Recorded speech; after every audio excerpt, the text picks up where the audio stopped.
Hello dear students, आज इस lecture में अपन वेरिएबल मास सिस्टम के ऊपर काम करने जा रहे हैं। जो हमने न्यूटन्स लॉ पढ़ा, Newton second law, F is equal to dp/dt, net external force is equal to rate of change of linear momentum of a system, और Newton's third law, action reaction equal opposite pair, ठीक है ना। उसके ऊपर काम चलेगा। सबसे important जो होता है वो होता है रॉकेट प्रोपल्शन वाला केस, वो सबसे टफ भी होता है और उसी से हम फार्मूला भी डिराइव करते हैं। फार्मूला ये डिराइव करते हैं कि देखो, मान लीजिए एक कोई मास है, जैसे कि रॉकेट है, रॉकेट का mass time t equal to T पर m है, फाइन। इसमें से कंटिन्यूसली फ्यूल बर्न हो रहा है और वो जो एग्जॉस्ट गैसेस हैं उनको कुछ रिलेटिव वेलोसिटी से रॉकेट से अपोजिट डायरेक्शन में फेंका जा रहा है। तो time t plus delta t पर अगर मैं सीन देखूं तो ये रॉकेट का कुछ मास कम हो गया है, इसका मास m माइनस डेल्टा m हो गया है और इस डेल्टा t टाइम में कुछ गैसेस फ्यूल बर्न होने से जो प्रोड्यूस हुई, कितनी डेल्टा m मास की, वो नीचे की तरफ यानी इसके अपोजिट डायरेक्शन में, मोशन के अपोजिट डायरेक्शन में फेंकी गई। इसको बोलते हैं एग्जॉस्ट स्पीड, एग्जॉस्ट वेलोसिटी, और इसको हम रिलेटिव टू रॉकेट है इसलिए ऐसा लिखते हैं u रिलेटिव। u रिलेटिव मतलब velocity of gases, exhaust gases with respect to rocket. क्योंकि ये ग्राउंड फ्रेम में वेलोसिटी नहीं है, ये रॉकेट की फ्रेम में है, इसलिए इसको अपन ने रिलेटिव वेलोसिटी कहा। जिससे ध्यान रहे कि ग्राउंड फ्रेम वेलोसिटी नहीं है, रॉकेट के रिलेटिव है, ठीक है। इसको हमने एग्जॉस्ट वेलोसिटी भी कहा क्योंकि वो एग्जॉस्ट गैसेस हैं जो फ्यूल बर्न करने से प्रोड्यूस हुई। एग्जॉस्ट गैसेस, तो एग्जॉस्ट वेलोसिटी, ठीक है। मान लीजिए कि इसको मैंने लिखा VE। अब अपवर्ड डायरेक्शन को मैं पॉजिटिव मानूं तो मैं लिखूंगा एग्जॉस्ट के लिए E सबस्क्रिप्ट लगाया और ये जे कैप, तो माइनस जे कैप डायरेक्शन में। रॉकेट में बैठकर देखोगे तो gas minus j cap direction में जा रही है और उसकी स्पीड कितनी है, एग्जॉस्ट स्पीड कितनी है, VE, E फॉर एग्जॉस्ट। यहाँ तक बात समझ में आती है। अब देखो, न्यूटन थर्ड लॉ से इसने इस पर फोर्स लगाया गैस पर और पीछे की तरफ उसको कुछ वेलोसिटी देकर फेंका और रिएक्शनरी फोर्स रॉकेट पे लगेगा। तो ये जो एक्शन रिएक्शन पेयर है जो रॉकेट से गैस पर लगाया गया और गैस ने रिएक्शन दिया रॉकेट पर, इसको हम बोलते हैं थ्रस्ट फोर्स। Thrust force. चलो ये भी ठीक है। अब अगर मैं time t equal to T पर रॉकेट का एक्सेलरेशन लिखना चाहता हूँ तो मैंने फार्मूला लिखा m into dv/dt is equal to net external force on the rocket. तो अगर मैं ये फिगर देखता हूँ तो इसके हिसाब से तो एक्सटर्नल फोर्स सिर्फ mg लग रहा है, वो भी डाउनवर्ड डायरेक्शन में, माइनस mg जे कैप, ये अपवर्ड डायरेक्शन है। उस हिसाब से तो इसका acceleration vertically downward, acceleration a equal to g vertically downward आना चाहिए। तो फिर ये ऊपर इंक्रीजिंग स्पीड से कैसे जा रहा है, ऊपर की तरफ ये एक्सेलरेटेड कैसे है, तो उसका रीज़न है thrust force. Thrust force is greater than its weight, that's why it is accelerated upward. तो यहाँ पर इस रॉकेट पर सिर्फ इसका वेट नहीं, सिर्फ ये एक्सटर्नल फोर्स वेट नहीं, बल्कि थ्रस्ट फोर्स भी लग रहा है। ये अपवर्ड डायरेक्शन में है, ये डाउनवर्ड डायरेक्शन में, ये बड़ा है इसलिए ये ऊपर चल पड़ा है, ठीक है। अब थ्रस्ट फोर्स की वैल्यू कितनी होती है, तो ये एक वेक्टर है और इसको ऐसे निकालते हैं u relative dm/dt। u relative तो मैंने आपको समझा दिया, velocity of exhaust gases with respect to rocket, vector form में। अब dm/dt क्या होता है, rate of change of mass of rocket, rate of change of mass of rocket.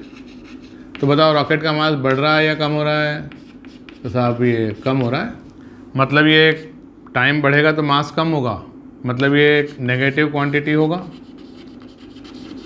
ठीक है। अब अगर मैं कहूँ कि let rate of burning fuel, rate of burning fuel mu KG पर सेकेंड ऐसा है।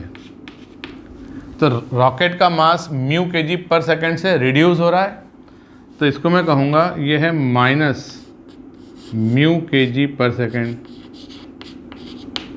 अच्छा, एक और बात, हमने जो वहाँ डेल्टा एम मास कम किया रॉकेट का डेल्टा टी टाइम में, तो इसको मैं क्या ऐसा लिख सकता हूँ, delta m upon delta t, या नहीं? क्या गलती होगी इसमें?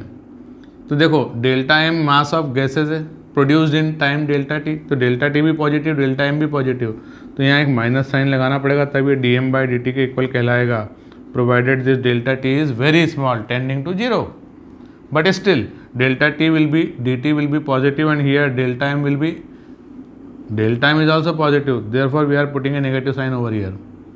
ठीक है, तो अब अगर मैं यहाँ थोड़ी देर के लिए देखूँ कि इस थ्रस्ट फोर्स की वैल्यू कितनी आ रही है, तो ये मुझे यू रिलेटिव लिखना पड़ रहा है minus v e j cap, और d m by d t लिखना पड़ रहा है माइनस म्यू के जी पर सेकेंड, दोनों को माइनस करना पड़ रहा है। अब माइनस माइनस का मल्टीप्लिकेशन होगा तो ये plus mu into v e j cap हो गया, और ये प्लस जे कैप में है थ्रस्ट फोर्स, इसलिए ये अपवर्ड एक्सेलरेटेड है।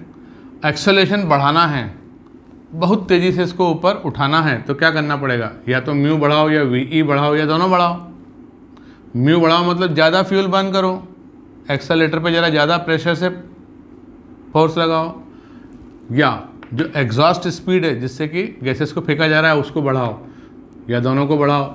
इससे थ्रस्ट फोर्स बढ़ेगा, थ्रस्ट फोर्स बढ़ेगा तो इसका रॉकेट का acceleration d v by d t, इस वक्त इसकी वेलोसिटी क्या है, इस वक्त इसकी वेलोसिटी है v, रॉकेट की वेलोसिटी, और अभी कितनी हो गई, तो अभी कुछ बढ़ गई, v प्लस डेल्टा वी ऐसी हो गई। तो delta v upon delta t मतलब d v by d t, delta t tending to zero, तो एक्सेलरेशन दे देगा d v by d t. ठीक है, अब प्रश्न उठता है कि साहब ये फार्मूला कहाँ से आया, u relative d m by d t, इसको डिराइव करके दिखाओ। तो जान लो, जेई या नीट में डेरिवेशन तो पूछेगा नहीं, लेकिन आपको एक बार इसका डेरिवेशन ज़रूर देखना चाहिए, इस लिहाज से मैं यहाँ पर उसको डिराइव कर देता हूँ। मेन तो है कि इसको यूज़ करना आना चाहिए, जैसे मैंने यहाँ पर यूज़ करके दिखाया कि देखो ये पॉजिटिव अपवर्ड डायरेक्शन में आ रहा है। तो एक बार इसका डेरिवेशन हो जाने दो, फिर इसको अपन यूज़ करते हैं, इस फार्मूले को अपन याद कर लेंगे, ये अपना सा लगने लगेगा डेरिवेशन के बाद। तो मैं इसको रब करके डिराइव करता हूँ। इसको ऐसे देखिए कि time t equal to T पर हमारे पास मास है m, और इसका मोमेंटम में चेंज हो रहा है। तो न्यूटन सेकेंड लॉ क्या कहता है कि F external is equal to rate of change of linear momentum of system. अब लीनियर मोमेंटम में दो चीज़ें हैं, mass and velocity. Mass is also changing, velocity is also changing. तो मैं क्या करूं तो मैंने कहा कि ठीक है, मैं मेजर ही कर लेता हूं कि डेल्टा टी टाइम में डेल्टा पी कितना हुआ चेंज इन मोमेंटम। तो इसको मैंने लिखा कि limit delta t tending to zero, delta t बहुत छोटा मानूं तो ये final momentum minus initial momentum upon delta t, ऐसा लिखूंगा। ठीक बात। अब फाइनल मोमेंटम में ये दो मासेस हैं, इनके मोमेंटम ऐड करके लिख दो, माइनस इनिशियल मोमेंटम इस अकेले का। ठीक है, तो ये f external is equal to final momentum, बोलो mass m minus delta m की वेलोसिटी क्या है, v plus delta v। Delta m mass की वेलोसिटी क्या है ग्राउंड फ्रेम में। तो भाई ये तो वेलोसिटी जो है u रिलेटिव जो है ये तो विथ रिस्पेक्ट टू रॉकेट है, तो velocity of gases with respect to ground, velocity of gases with respect to rocket plus velocity of rocket with respect to ground, ऐसा करना पड़ेगा। तो velocity of gases with respect to rocket ये तो है u relative plus velocity of rocket with respect to ground कितनी है यहाँ पर यहाँ पर v प्लस डेल्टा वी है। सेम टाइम पर देखना पड़ता है रिलेटिव वेलोसिटी निकालने के लिए कि time t equal to t plus delta t पर इसकी वेलोसिटी क्या है और इसकी वेलोसिटी क्या है, उससे आता है रिलेटिव वेलोसिटी। तो सेम टाइम पर देखना है। तो यहाँ अपने को ऐड करना है वेलोसिटी ऑफ रॉकेट। तो मैंने ऐड करा v plus delta v minus initial linear momentum mv divided by this whole divided by delta t. ठीक है। अब जब मैं इसको ब्रैकेट को ओपन करूँगा तो क्या लिखूँगा कि साहब ये v प्लस डेल्टा वी और ये डेल्टा m से मल्टीप्लाई करेंगे, ये ब्रैकेट ओपन करेंगे तो ये डेल्टा m और ये v plus delta we cancel out हो जाएगा। अच्छा, इस m v plus delta we में mv और ये mv कैंसिल हो जाएगा। तो बचेगा क्या कि जब डेल्टा m से मल्टीप्लाई करा था तो ये वाला डेल्टा m वाला ये टर्म गायब हो गया। अब m से करा था तो एक गायब हुआ mv वाला, बचा m इंटू डेल्टा वी और ये तो सिर्फ delta m plus u relative ऐसा बचेगा और अपॉन डेल्टा टी। तो मैंने इसको लिखा m into delta v upon delta t plus u relative delta m upon delta t. मुझे पता है delta m upon delta t क्या है, minus d m by d t. तो मैं इसको लिख सकता हूँ delta t tending to zero के लिए delta v upon delta t तो हो जाएगा d v upon d t और ये हो जाएगा u relative minus d m by d t. ये आया मेरा f एक्सटर्नल। तो m d v by d t कितना हुआ, m d v by d t is equal to f external और ये माइनस वाली टर्म इधर आकर क्या हो जाएगी plus u relative d m by d t. इस प्रकार से मैंने ये फार्मूला जो डिराइव करना था डिराइव कर लिया। इसमें ये फिर से मैं बता रहा हूँ u रिलेटिव क्या है, ये ध्यान रखना। u रिलेटिव क्या है, ये है वेलोसिटी ऑफ dm मास। या तो मास उसका बढ़ रहा होगा या उसका मास सिस्टम का कम हो रहा होगा। तो velocity of dm that is gases with respect to main mass m, ये बात ध्यान रखना। और इस प्रकार ये फार्मूला डिराइव हो गया। अब इसका यूज़ करके दिखाओ इस पर कैसे क्वेश्चन बनते हैं। तो चलो अब इस फार्मूले को हम यूज़ करेंगे। तो देखिए एक बिल्कुल सिंपल सा क्वेश्चन बनाया कि at time t equal to 0 mass of rocket, इसको अपन m0 लिखते हैं, mass of rocket time t equal to 0 पर। ये आपको दिया हुआ है सपोज 100 kg, ठीक है। रेट ऑफ बर्निंग फ्यूल मान लीजिए ये आपको दिया हुआ है 10 kg पर सेकेंड। एग्जॉस्ट स्पीड या एग्जॉस्ट वेलोसिटी आपको दिया है 400 मीटर पर सेकेंड। ये क्या है समझ गए ना, velocity of gases with respect to rocket. और आपको फाइंड करना है इनिशियल एक्सेलरेशन ऑफ रॉकेट। तो फार्मूला क्या यूज़ करेंगे, m into d v by d t is equal to F external plus u relative d m by d t, thrust force. F external कितना है mg, अपन upward j cap मान के चल रहे हैं, ठीक है। तो टाइम t इक्वल टू 0 पर mass of rocket 100 kg into g, ये कैसा है माइनस जे कैप में। u रिलेटिव नीचे की तरफ -400 मीटर पर सेकेंड जे कैप और dm/dt -10 kg/s। तो बताओ ये कितना आया? ये आया -100 और यहाँ से आया +4000, तो कितना बचा?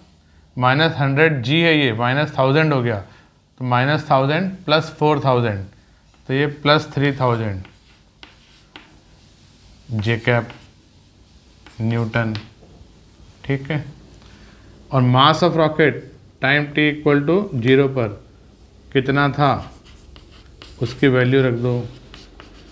तो मास था 100 kg into initial acceleration dv/dt। तो बताओ इनिशियल एक्सेलरेशन कितना आया? 30 J मीटर/सेकेंड, मतलब 3g अपवर्ड।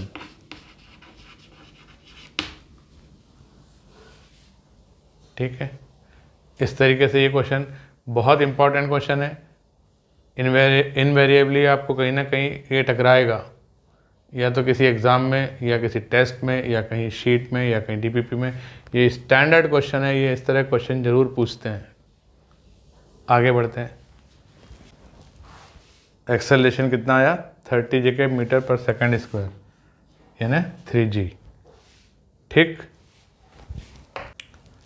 अच्छा, रॉकेट प्रोपल्शन के क्वेश्चन में आप एक चीज़ भी ज़रा बारीकी से देखना कि कहीं ग्रेविटी फ्री स्पेस तो नहीं दिया है। ग्रेविटी फ्री स्पेस में अगर रॉकेट प्रोपल्शन की बात चल रही है तो वो जो mg वाला फैक्टर है ना, एक्सटर्नल फोर्स वाला, वो गायब हो जाएगा। सिर्फ थ्रस्ट फोर्स से ही वो काम करेगा, एक्सेलरेट होगा। तो इस क्वेश्चन में कुछ वैसी ही सिचुएशन ली कि at time t = 0 mass of rocket is, मान लीजिए कि m0 kg है ना, और वेलोसिटी ऑफ रॉकेट मान लीजिए 0, it start from rest. Rate of burning fuel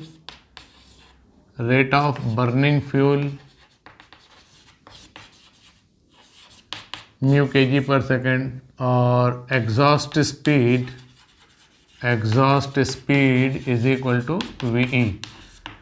अब ग्रेविटी फ्री स्पेस भी दिया है, तो supposing if gravity is absent, आपको फाइंड करना है velocity of rocket as a function of time, मतलब एट टाइम t = t। ऐसा क्वेश्चन है। तो मैंने टाइम t = t पर वो फार्मूला लगाना है। तो सॉल्यूशन में मैंने लिखा कि जब मैं टाइम t = t पर वेलोसिटी निकालना चाहता हूँ, एक्सेलरेशन निकालना चाहता हूँ, तो मास कितना लूँगा? m0 - μt। और वेलोसिटी ऑफ रॉकेट कितनी है उस वक्त मान लीजिए वेलोसिटी ऑफ रॉकेट है ग्राउंड फ्रेम में v। तो m dv/dt time t = t पर फार्मूला लगा रहा हूँ। m dv/dt is equal to f external plus u relative dm/dt। मुझे velocity as a function of time लाना है, तो एक तरफ वेलोसिटी एक तरफ टाइम जाने दो। VE तो कांस्टेंट है, एग्जॉस्ट स्पीड, तो dv is equal to mu into VE into dt upon m0 - μt। अब इसको मजे से इंटीग्रेट कर दो कि टाइम t = 0 पर वेलोसिटी 0 थी, टाइम t = t पर वेलोसिटी v होगी। तो v कितना? तो ये आएगा इसका integral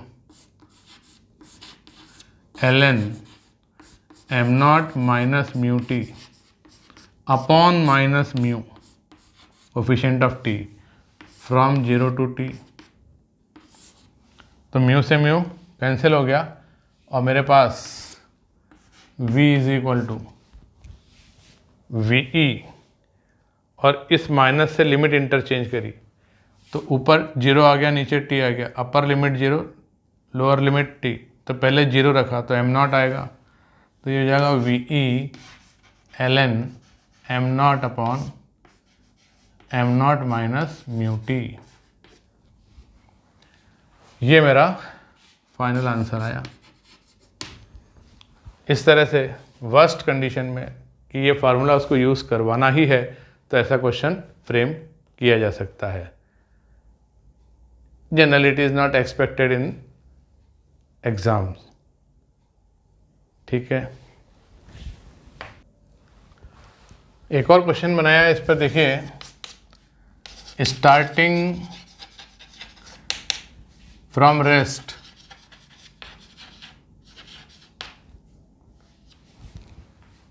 in gravity free space, find what fraction of rocket mass is to be ejected to achieve rocket speed is equal to exhaust speed।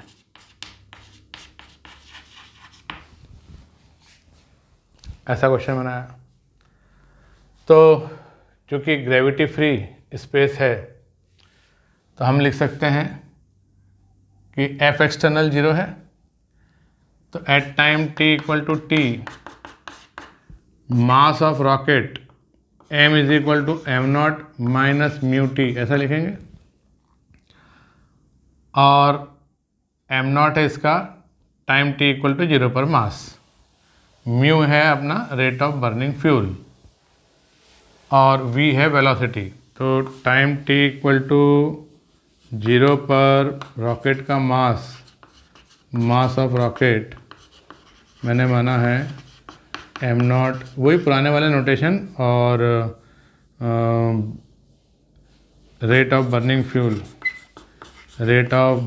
Fuel मैंने माना है म्यू, और एग्जॉस्ट स्पीड मैंने मानी है वी। अब वही सारे सब अपने नोटेशन है। मुझे क्या देखना है कि मास और स्पीड का रिलेशन क्या बनाऊं। तो time t equal to T पर मैं लिख सकता हूं m into d v by d t, जहाँ की time t equal to T पर रॉकेट की स्पीड क्या मानते हैं अपन, v। ठीक है ना। तो m d v by d t is equal to F external plus u relative exhaust speed, u relative d m by d t. तो इसको मैंने ऐसा लिख दिया, या इसको dm बाई डी टी लिख देता हूँ। इसमें क्या है कि चूँकि मास का मुझे वेलोसिटी से रिलेशन लाना है, तो ज़बरदस्ती टाइम को बीच में लाने की ज़रूरत क्या है। अब देखो dt से dt कैंसिल हो गया, तो v एक तरफ dv है और एक तरफ dm है, तो बहुत आसान हो जाएगा। तो क्या लिखूँगा मैं, m into d v is equal to minus v e into d m. अब एक तरफ डी वी है और एक तरफ डी एम अपॉन एम, ऐसा है। दोनों तरफ मैंने इंटीग्रेट करा, तो टाइम t इक्वल टू 0 पर वेलोसिटी क्या थी, 0, और मास कितना था, m nought. Time t equal to T पर वेलोसिटी हो गई एग्जॉस्ट स्पीड के बराबर, और मास हो गया m। तो मुझे क्या मिला, v e is equal to minus v e l n m upon m not.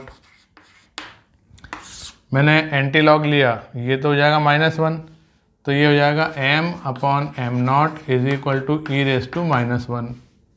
ठीक है, एल एन मतलब log to the base e। तो m इज इक्वल टू क्या हो गया, एम नॉट अपॉन ई, मतलब एम नॉट अपॉन 2.718। तो what fraction, तो मैं लिखूँगा फ्रैक्शनल लॉस। तो ये फ्रैक्शनल लॉस कितना होता है, delta m। What fraction of rocket mass is to be ejected. देखो फाइनल मास कितना होगा ये समझ लो पहले, फिर फ्रैक्शन निकालते हैं। Time t equal to T पर मास कितना बचा हुआ रॉकेट का, तो ये 1/2.718 करोगे तो ये आता है 0.37। तो ये हो जाएगा रॉकेट का मास 0.37 m नॉट। तो 37% ऑफ इनिशियल मास बचा हुआ है, तो 63% गया। अच्छा, कई बार ये इंटीग्रेशन की टेक्निक से क्वेश्चन करना रिक्वायर्ड नहीं होता। जनरली जो ऑब्जेक्टिव क्वेश्चंस आते हैं वो इस तरह के होते हैं कि 2-3 स्टेप में वो क्वेश्चन कंप्लीट हो जाए, ज़्यादा कठिन ना हो। तो यूँ तो वो क्वेश्चन अगर आप फार्मूले से करोगे, इंटीग्रेशन वगैरह कर लगा के mdv/dt is equal to F external plus u relative dm/dt, तो काफ़ी डिफ़िकल्ट महसूस होगा। लेकिन कुछ क्वेश्चंस ऐसे होते हैं जो इम्पल्स मोमेंटम थ्योरम से सॉल्व करे जा सकते हैं। इम्पल्स मोमेंटम थ्योरम क्या होता है? वही Newton second law, delta p is equal to F delta t. तो एफ डेल्टा टी को बोलते हैं इम्पल्स, और इम्पल्स का मतलब होता है चेंज इन मोमेंटम, ठीक है ना, वेक्टर क्वांटिटी हैं दोनों, तो इसको बोलते हैं impulse momentum theorem. F delta t is equal to delta p, इसका यूज़ करके कई क्वेश्चन सॉल्व हो जाते हैं। तो उसका आइडिया देखिए। तो एक सिचुएशन देखिए कि एक ऐसी ट्रॉली है या कार्ट है, स्मूथ हॉरिजॉन्टल सरफेस पर v0 स्पीड से जा रही है, और इसका मास मान लीजिए m0 है। अब यहाँ पर एक स्टेशनरी हॉपर है, मतलब ऐसा एक कंटेनर है जिसमें कुछ सैंड या कोल ऐसा भरा हुआ है, और इसमें म्यू kg/सेकंड के रेट से ये फॉल हो रहा है। तो क्या होगा? इसकी वेलोसिटी कम होने लगेगी। क्यों कम होने लगेगी? क्योंकि भाई इसमें कुछ ऐसा मास आके ऐड हो रहा है जिसके पास वेलोसिटी v0 नहीं है, तो ये इसको स्लो डाउन करेगा। तो क्या फोर्स लगाया जाए F to keep the trolley moving with constant velocity v0? तो आपको फाइंड करना है F to keep the trolley moving with constant velocity v0, with constant velocity v0। तो देखिए, जितना मोमेंटम गेन कराना है ना, म्यू kg/सेकंड के रेट से मास आ रहा है और उसको वेलोसिटी v0 देना है, उतना मोमेंटम सिस्टम का बढ़ेगा जो अभी यहाँ ऐड हुआ मास। तो वो मोमेंटम क्यों बढ़ा? क्योंकि ये फोर्स लगा हुआ है, इसलिए सिस्टम का मोमेंटम बढ़ा। तो मैं क्या लिख सकता हूँ कि ये जो F है ये म्यू kg/सेकंड मास को वेलोसिटी v0 मीटर/सेकंड दे रहा है, तो ये kg/मीटर/सेकंड² फोर्स हो गया, और इस फोर्स ने इसका सिस्टम का मोमेंटम पर सेकंड इस रेट से बढ़ा रखा है। तो ये मेरा आंसर हो गया। इसी क्वेश्चन को ऐसे पुटअप कर सकते हैं कि मान लीजिए कि ये एक्सटर्नल फोर्स नहीं होता तो इसकी वेलोसिटी कम होती जाती ना। तो ये तो टाइम t इक्वल टू 0 का सीन है। चलो मैं यहाँ पे अलग से बना देता हूँ कि टाइम t इक्वल टू 0 पर मान लीजिए कि ट्रॉली का मास m0 है और उसकी वेलोसिटी v0 है, और ये स्मूथ हॉरिजॉन्टल रेल्स पर जा रही है, और यहाँ स्टेशनरी हॉपर से म्यू kg/सेकंड के रेट से सैंड या कोल इसमें गिर रहा है। तो इसकी वेलोसिटी कम होती जाएगी। तो आपको बताना है velocity at time t equal to t। Find velocity of trolley at time t equal to t।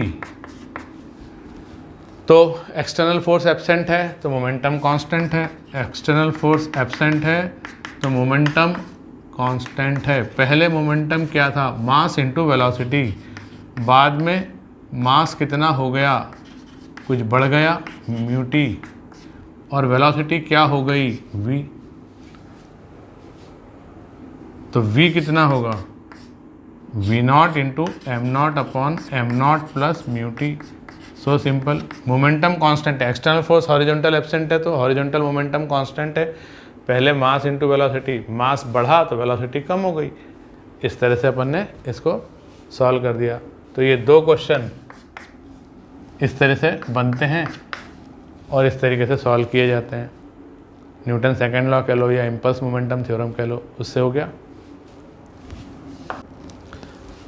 इसी तरह के क्वेश्चन को देखिए अलग टाइप से पुटअप किया कि ये कार है या कार्ट है या ट्रॉली है, जो भी है, ये स्मूथ हॉरिजॉन्टल सरफेस पर टाइम t इक्वल टू 0 पर मास इसका m0 है और इसकी वेलोसिटी v0 है।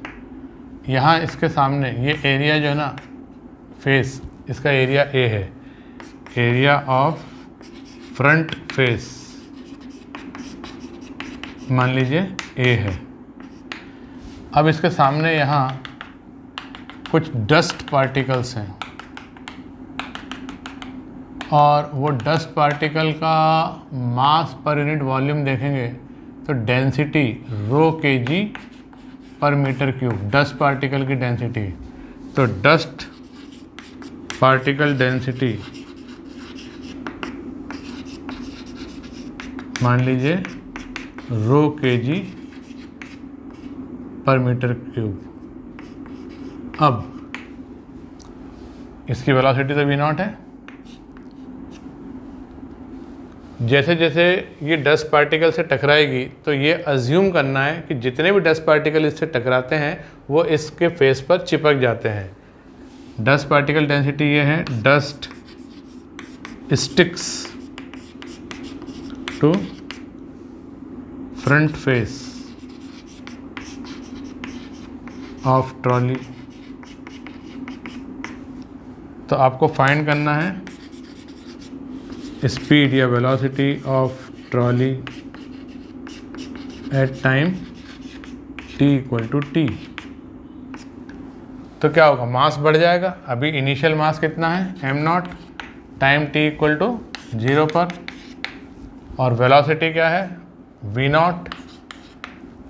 कुछ देर बाद time t equal to T पर देखेंगे तो क्या पाएंगे कि मास कितना हो गया। तो यहाँ कुछ चिपक गया मास, तो मास हो गया m0 प्लस, अब t टाइम में कितना चलेगी, तो t टाइम में साहब ये चलेगी v0 into T, speed into time. तो इतने वॉल्यूम में a इंटू v0 t जितना भी होगा डस्ट पार्टिकल वो सब इस पर चिपक जाना है। तो कितना मास इसका बढ़ जाएगा, तो ये वॉल्यूम कितना है a into v0 into T, volume into density करेंगे तो मास आएगा। तो ये मास हो गया। और स्पीड क्या हो गई, इसकी स्पीड हो गई v। एक्सटर्नल फोर्स कोई लगा क्या हॉरिजॉन्टल, नो।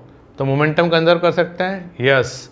तो momentum initial is equal to momentum final, क्यों, क्योंकि F एक्सटर्नल 0 है। तो पहले मोमेंटम कितना था m0 इंटू v0, बाद में मास कितना हो गया m0 plus a v0 t रो, और वेलोसिटी क्या हो गई v। तो v इज इक्वल टू कितना हुआ v0 into m0 upon m0 plus a v0 t rho. Time जैसे जैसे बढ़ता जाएगा वैसे वैसे वेलोसिटी कम होती जाएगी। तो ये मोमेंटम कंजर्वेशन से कर दिया, एक्सटर्नल फोर्स एब्सेंट है तो ठीक है। मान लीजिए किसी क्वेश्चन में एग्जामिनर ने अगर ये ठान ही लिया कि अब इंटीग्रेट कराऊंगा ही कराऊंगा, इम्पल्स मोमेंटम थ्योरम वगैरह से मैं क्वेश्चन को सॉल्व नहीं होने दूंगा, तो देखिए क्या होगा, 2-3 लाइन में आंसर आएगा। तो क्वेश्चन में सिचुएशन है कि एक ट्रॉली है, ट्रॉली के अंदर सैंड पहले से भरी हुई है और total mass time t equal to 0 पर इसका m0 है, इसकी वेलोसिटी 0 है, स्मूथ हॉरिजॉन्टल रेल्स पर mu equal to 0, coefficient of friction. तो इसको म्यू अपन लिखने के बजाय क्या लिख दें, स्मूथ। अब इसके बॉटम में एक होल है जिससे सैंड लीक कर रही है, सैंड इज लीकिंग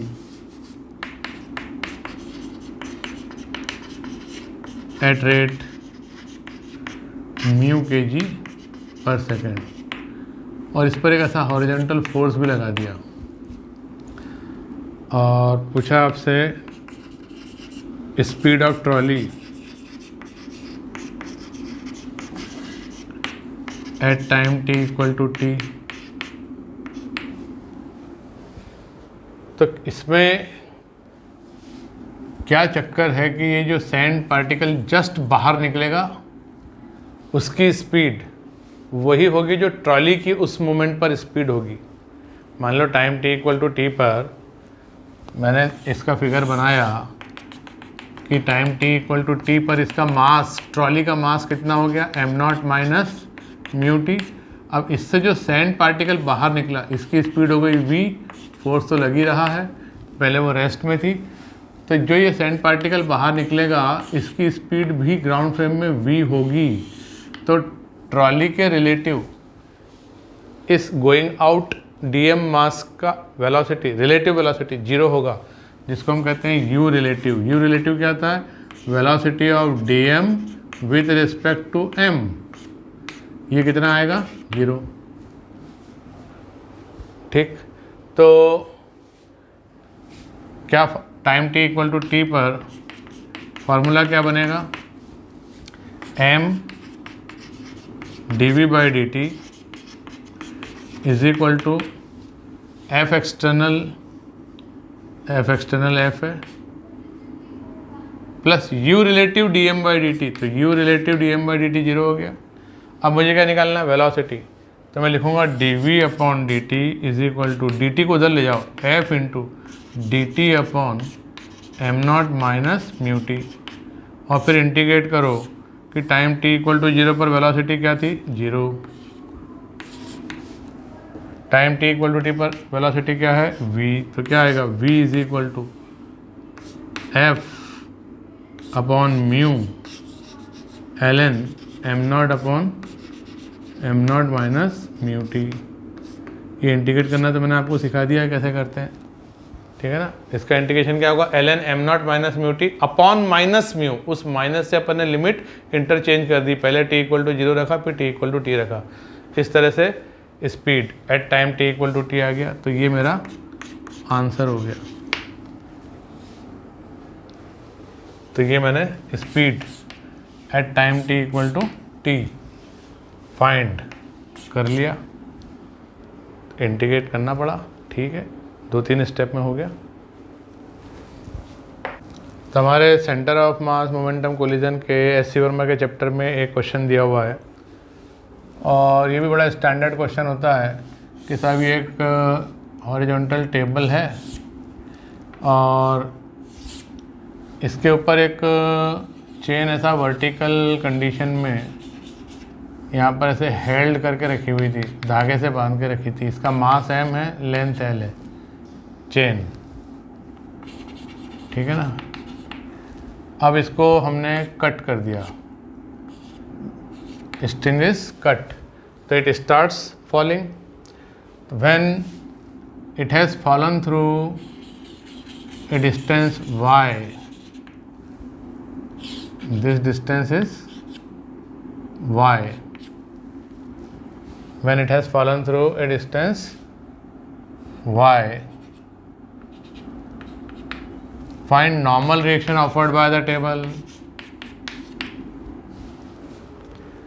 तो देखो, इस क्वेश्चन को सॉल्व करने के लिए ये सोचो कि ये जो y लेंथ का चेन यहाँ आकर अभी रेस्ट में है, उसका वेट तो आ ही रहा है, और एक ये जो एक लिंक है, कुछ वेलोसिटी v इसने पकड़ ली थी, कितनी, √2gy, वो आकर जब टकराएगी तो उसका मोमेंटम जो है dm इंटू वी अचानक से 0 होगा। तो मान लीजिए कि इसकी स्पीड v है, dm मास किसका कह रहा हूँ मैं, एक dy लेंथ की लिंक है, dy लेंथ की लिंक है, तो उसका मास dm कितना होगा, मास पर यूनिट लेंथ इंटू लेंथ। उसका मोमेंटम कितना होगा, मोमेंटम होगा dm इंटू वी। तो उसको रोकना है, उसको रोकने के लिए एक एडिशनल फोर्स लगाना पड़ेगा। वो एडिशनल फोर्स टेबल लगाएगा और वो इस लिंक जिसका मास dm है और जिसका कि स्पीड v है, अचानक उसको 0 स्पीड पे ले आएगा टाइम dt में। मान लीजिए कि dy लेंथ को नीचे आने में dt टाइम लगा, तो इस dt टाइम में जो dm mass momentum dm into v लेकर आ रहा था वो अचानक 0 हो गया। तो कितना मोमेंटम चेंज हुआ, dm इंटू वी, कितने टाइम में, dt। एक लिंक का मोमेंटम dm इंटू वी था जो कि 0 हो गया dt टाइम में। तो ये फोर्स लगा होगा उस लिंक को रेस्ट में लाने के लिए। तो इस फोर्स को इस वेट के साथ ऐड करना पड़ेगा।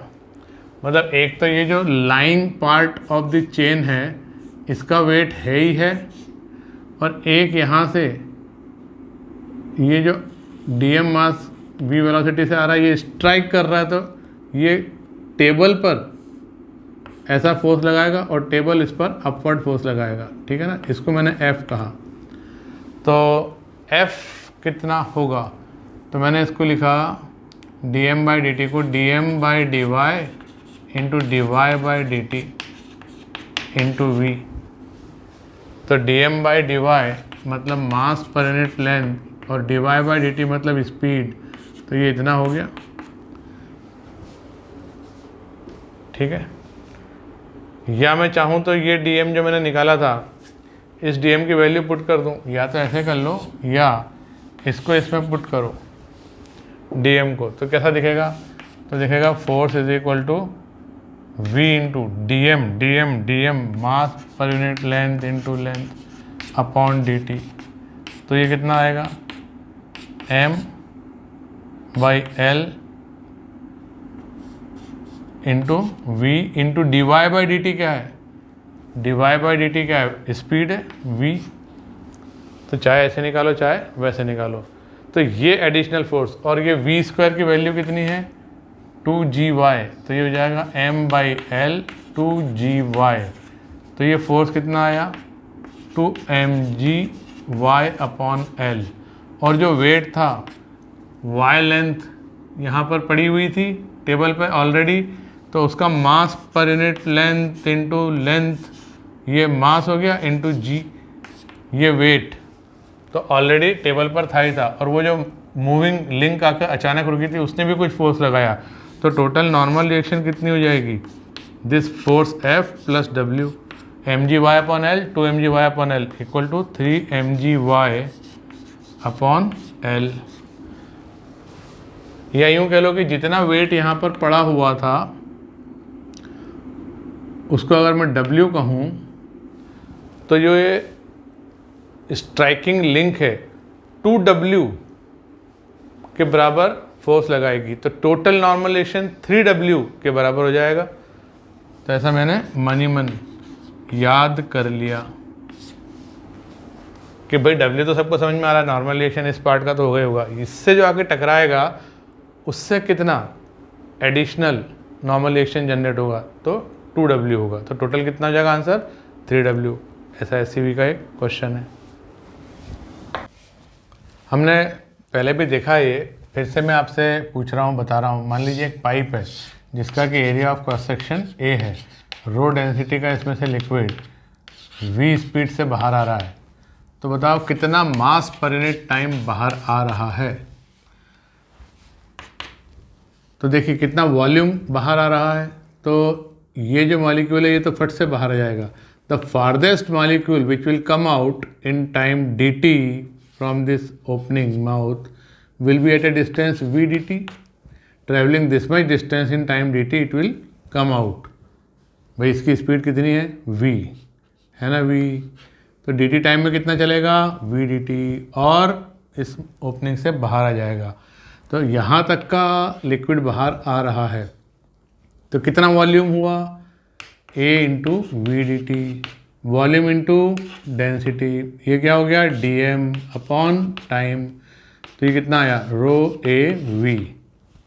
ठीक है, dm अपॉन dt, ये आप पहले से जानते हैं। अब इसका यूज़ करते हुए एक क्वेश्चन बनाया कि एक कंटेनर है जिसका मास m है, स्मूथ हॉरिजॉन्टल सरफेस पर रखा है, इसमें रो डेंसिटी का लिक्विड भरा है, और एक ऑरिफिस है, छोटा सा छेद है यहाँ पर वर्टिकल साइड वॉल में, बॉटम में नहीं, यहाँ पे, इसमें से लिक्विड v स्पीड से बाहर आ रहा है, और इसका एरिया ऑफ क्रॉस सेक्शन कितना है a।